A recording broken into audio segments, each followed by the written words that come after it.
tous, bienvenue dans cette nouvelle capsule vidéo. En fait, aujourd'hui, je vais répondre à plusieurs questions que plusieurs personnes m'ont posées concernant en fait les trépieds que j'utilise. Donc aujourd'hui, je vais vous montrer les deux trépieds que j'utilise principalement et pourquoi je les utilise. Donc, je vais commencer par la grosse bête en fait qui est ici mon Gizzo en fait série. Je ne me rappelle plus comment ils appellent ça, le systématique série 3 ou bon la dernière génération. Ça fait quand même pratiquement 7 ans que j'utilise ce trépied-là. C'est un trépied qui est bon très dispendieux. Gizzo, c'est pas une marque qui est réputée pour disons aller dans les bas prix. Et bon, c'est un trépied en fibre de carbone, mais qui est déjà très lourd. Donc, si en fait ce trépied-là est en aluminium, ça serait un mastodonte, ça serait super lourd. Donc, une chance qu'en fait qui est en carbone. C'est un trépied que je trouve bon après coup là, parce que là, présentement en fait, donc j'ai brisé une patte aussi. Donc, c'est pas un trépied que j'aime particulièrement. En fait, si c'était à refaire, j'achèterais soit un Jobu Design ou un Benro probablement, parce que c'est des trépieds que je trouve qui sont bon meilleur prix et surtout pour une qualité qui est peut-être même meilleure que celle du Gizzo. Bon, c'est pas un trépied que je déteste non plus, là, je l'utilise à presque à chacune de mes prises de vue, mais si c'était à refaire, j'irais avec une autre marque, donc comme Benro ou une autre marque. Donc c'est un trépied qui est très gros, donc que je vais utiliser surtout pour la photographie animalière, donc avec ma tête gimbal ici, donc principalement quand je veux monter mon 600 mm, que ce soit mon 300 mm ou bon peu importe, donc c'est le trépied que je vais utiliser. Je l'utilise également pour faire de la photographie de paysage, parce que c'est un trépied qui est très lourd, qui en prend très très large et qui est très stable. Donc quand j'ai pas à faire de longues randonnées, c'est le trépied que je vais utiliser. Donc ici présentement le setup que j'ai de monter, en fait, c'est le setup que j'utilise lorsque je fais de la photo animalière avec mon téléphoto. Donc ici, en fait, j'ai la tête gimbal de la Benro GH2. Donc c'est une tête de trépied qui est super pratique, qui est de très bonne qualité. Celle-ci, ça fait 3 ans que je l'ai environ. Et donc même l'hiver, même par moins 25, moins 30 degrés, ça reste relativement fluide. Là. Bon, il n'y a pas de miracle non plus. Là. Veux pas les grêtes finissent par geler. Mais donc très très bien. Il y a un grand plateau, c'est parfait pour la hauteur, pour être capable d'aller monter un gros téléphoto comme le 600 mm. Donc c'est vraiment une tête que j'aime beaucoup, qui est pas super chère non plus. Donc c'est un peu, je sais pas si c'est officiellement une réplique là, mais c'est un peu une réplique des populaires Wimberley là, qui font le même genre de tête de trépied. Donc c'est une tête de trépied que j'aime particulièrement. Et petit truc spécial, en fait, c'est que j'utilise ce qu'on appelle une leveling base. Donc, c'est comme un peu un bar LED, mais c'est vraiment fixé sur la base du trépied. Et c'est pour mettre, en fait, la base au niveau. Donc, c'est super pratique quand on utilise un téléphoto parce qu'en fait, on n'a plus besoin de jouer sur la rotation avec le collier de trépied. Une fois qu'on est au niveau ici sur la base, bien, à ce moment-là, on est au niveau, on n'a plus besoin de venir travailler. Donc, c'est un peu grossièrement, si on avait une tête à rotule comme ça ici, disposée en dessous de notre tête gimbal. Donc, tout simplement, en fait, c'est les leveling base, on va souvent voir ça sur des trépieds vidéo. Donc, c'est vraiment là-dessus, généralement, qu'on va les voir. Mais comme ici, Gizzo en font un pour leur trépied à eux. C'est probablement la pire leveling base qui existe au monde.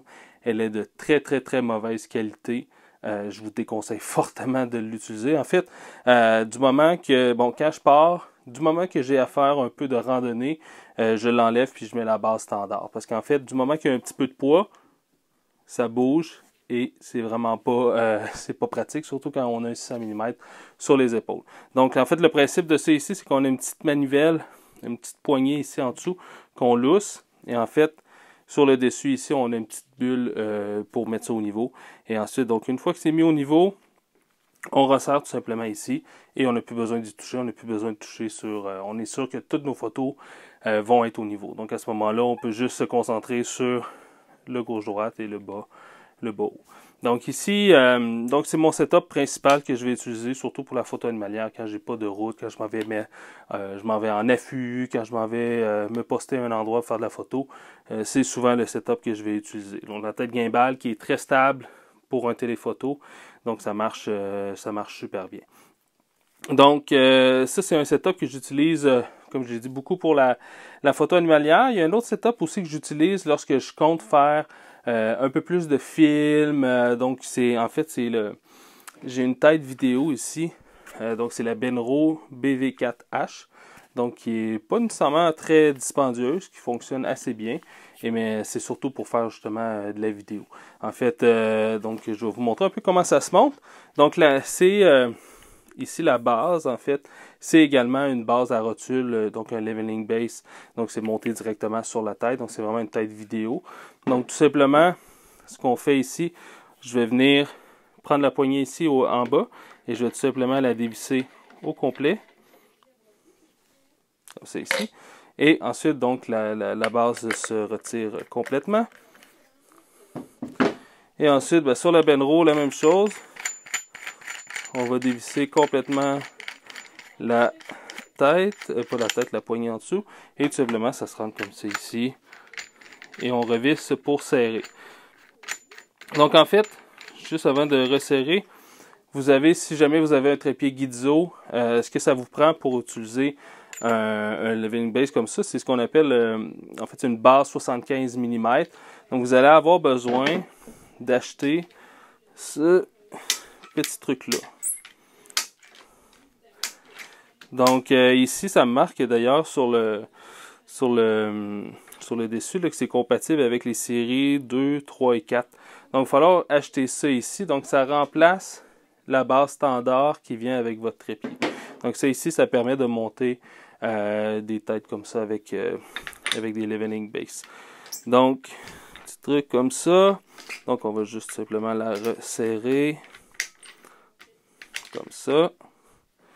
Pour être sûr qu'il n'y arrive pas de bad luck. Et donc, on vient tout simplement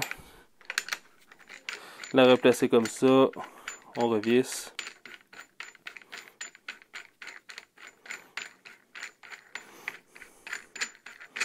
Donc, un petit truc que j'aime plus de la tête Benro, c'est la taille de la poignée aussi. Donc, quand c'est très serré, ici, la poignée de la Gizzo est très petite. Donc, je ne suis même pas capable de rentrer ma main. Des fois, en plus, quand on est proche des pattes de trépied, c'est pas vraiment l'idéal. Donc, c'est déjà un petit plus sur la tête de Benro. Donc, en fait, ici, derrière, on a une petite bulle pour mettre ça au niveau. Et en fait, le propre, pourquoi j'utilise ceci pour faire mes vidéos, en fait, c'est que on peut venir ajuster vraiment la résistance. J'en utilise pas. J'utilise directement le boîtier pour tourner, pour faire ma vidéo, mais on peut attacher aussi des bras ici pour vraiment, si on désire faire vraiment de la vidéo de manière un peu plus sérieuse. Personnellement, je trouve que c'est super encombrant d'avoir le bras, donc c'est pour ça que je le traîne pas. Donc ça, ici, bon, j'en ai pas parlé. La Benro ici, c'est une monture Arca Suisse. Donc, à ce moment-là, c'est compatible avec les braquettes en L, les plaques de trépied standard et les pieds de remplacement pour les objectifs. Ici, malheureusement, c'est des plaques vidéo. Donc, c'est pas compatible Arca Suisse. Donc, moi, ce que j'ai fait, simplement, c'est que j'ai acheté un petit mount, comme ça ici, que je suis venu visser. Donc, un petit mount Arca Suisse que je suis venu visser sur ma plaque de trépied. Et ça me permet, dans le fond, de pas avoir à dévisser ma plaque, l'enlever. J'achète un pied Arca Suisse pour mon téléphoto pour pas avoir justement à toujours changer mes plaques, les enlever si j'ai besoin. Donc à ce moment-là, je ne viendrai pas me rajouter une plaque comme ça ici. Donc à ce moment-là, ça me permet que ce soit super rapide. Et en 2 secondes, je peux tout simplement venir visser mon téléphoto sur mon trépied. Donc à ce moment-là, c'est super intéressant. Il y a plusieurs modes. Dans le fond, ici, on peut choisir le degré au niveau de la fluidité, la résistance. Donc moi, j'aime bien travailler avec de quoi qui est plutôt résistant. Et ensuite, on peut tout simplement, la première chose que je fais avec ceci, c'est que je viens tout simplement mettre, bien balancer mon téléphoto sur le trépied. Ça, c'est à faire aussi avec le balai d'ici aussi, avec le gimbal. Une fois que c'est bien balancé, là, à ce moment-là, je peux ajuster ma résistance, comme ça ici.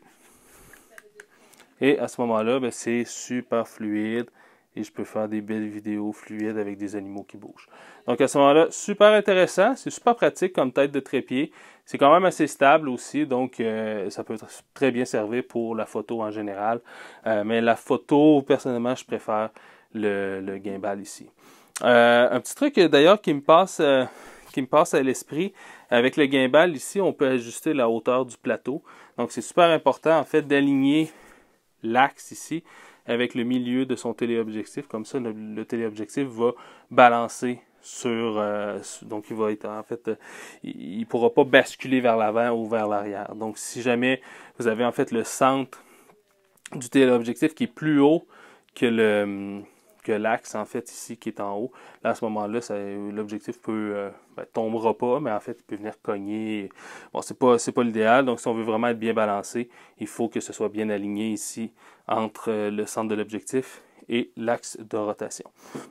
Donc, ma tête vidéo, tête que j'aime beaucoup, avec laquelle travailler. C'est pas mal les deux setups en fait que j'utilise pour les gros téléphotos. Ensuite, je vais vous montrer, dans le fond, ça c'est quand que j'utilise pour les gros téléphotos. On enlève ça ici. Ce qui est pratique avec Gizzo, avec ce modèle-là, en fait, c'est que là, j'ai le modèle pour mettre la base 75 mm et j'ai la base d'origine du trépied. Donc, à ce moment-là, quand que je vais aller faire du paysage, tout ce que je fais, c'est que je viens enlever la plaque comme ça ici. Comme ça. Donc, je peux enlever tout simplement la plaque. Et dans le fond, j'ai la plaque d'origine qui est montée avec ma tête à rotule. Donc, c'est la Benro B3. C'est une tête que j'adore. C'est super. Donc, en plus, il y a même des petites barrures intégrées pour le quick release ici. C'est super fluide. Celle-là est assez grosse pour même supporter mon 600 mm. Donc, si je veux partir léger en voyage, par exemple, je ne veux pas traîner les grosses têtes, je peux toujours traîner ceci qui fait tout. Et tout simplement, je viens juste la reposer comme ça. On la resserre et le tour est joué. Donc, c'est une grosse tête, ça supporte quand même, ça supporte un bon poids. Je suis vraiment plus un fan de tête à rotule comme ça que toutes les autres têtes qui se font pour la photographie. Pour la simple et unique raison que j'utilise des braquettes en L. Donc comme c'est ici où en fait je vais pouvoir monter mon boîtier à la verticale comme c'est ici et à l'horizontale comme c'est ici. Donc c'est surtout pour ça que j'aime bien les têtes à rotule avec des montures arc à suisse, bien évidemment. Donc ça c'est mon setup gros trépied que je traîne quand j'ai pas à marcher beaucoup ou quand je traîne des gros téléphotos. Et donc si on regarde ce que je traîne quand je pars en randonnée, en fait, c'est beaucoup plus petit, beaucoup plus modeste, mais un très bon trépied aussi. Donc, c'est le Sirui T2205X. Donc, c'est un trépied en fibre de carbone. Très bien, Sirui qui font des petits trépieds ou qui sont de très bonne qualité et que j'aime vraiment beaucoup. Donc, c'est super léger. Et dans le fond, Sirui vendait ce trépied-là avec une tête en kit. Et j'ai vraiment détesté la tête. En fait, même bien serré, la tête bougeait. C'était vraiment pas stable. Donc, en fait, j'ai acheté une tête de trépied, une tête à rotule Benro B1. Donc, c'est la même série que mon gros trépied ici. Mais c'est la plus petite, en fait, de la série. Donc, la B1, la B2, la B3. Et donc, ici, ce qui est bien avec Sirui, en fait, c'est que, je ne sais pas si vous allez bien voir, mais ici, il y a une courte colonne. Donc, en fait, le trépied venait avec une longue colonne et une courte. La courte, en fait, permet vraiment de pouvoir venir se coucher au sol. Donc, on peut, comme c'est ici, donc à ce moment-là, on peut vraiment se coucher, mettre le trépied vraiment n'importe où. Donc, c'est super pratique. Les pattes de trépied aussi viennent complètement à l'envers si vous voulez aller chercher encore plus d'espace. Si, mettons, vous partez en voyage et tout ça. Super intéressant. Le seul petit inconvénient, c'est que oui, il est léger, il est petit, mais il ne monte pas très haut. Donc, pour moi, qui est quelqu'un qui est assez grand, donc je fais 6 pieds, donc ça ne monte pas super haut.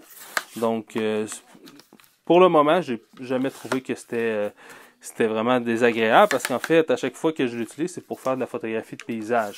Donc à ce moment-là, c'est sa hauteur maximale. Bon, c'est sûr que quand on a la colonne centrale, on peut le monter encore un peu.